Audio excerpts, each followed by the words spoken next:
Pada umur Bapak Anda mengetahui bahwa tanggal 2 Mei yang diperingati sebagai Hari Pendidikan itu adalah hari kelahiran dari salah satu tokoh yang memperjuangkan pendidikan di Indonesia, yaitu Ki Hajar Dewantara.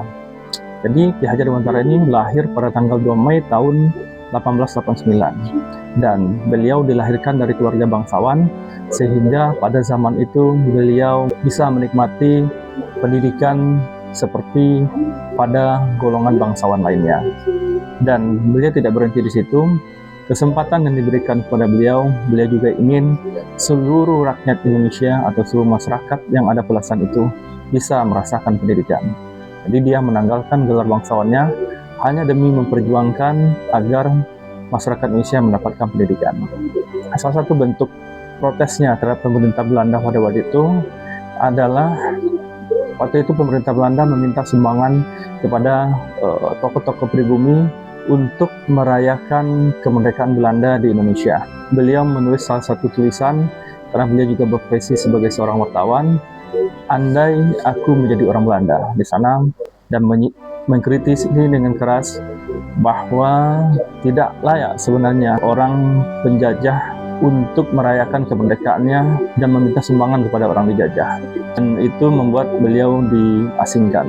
Dan perjuangannya tidak berhenti, dia tetap konsisten untuk memperjuangkan pendidikan di Indonesia.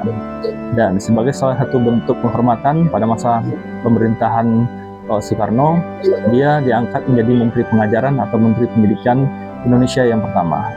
Jadi memang perjuangan yang beliau lakukan mulai dari mengkritisi pemerintah Belanda dan memperjuangkan mulainya berdiri sekolah taman siswa, dan selanjutnya memperjuangkan agar semua rakyat Indonesia tanpa perbedaan serata, tanpa melakukan diskriminasi, mempunyai kesempatan yang sama untuk pendidikan.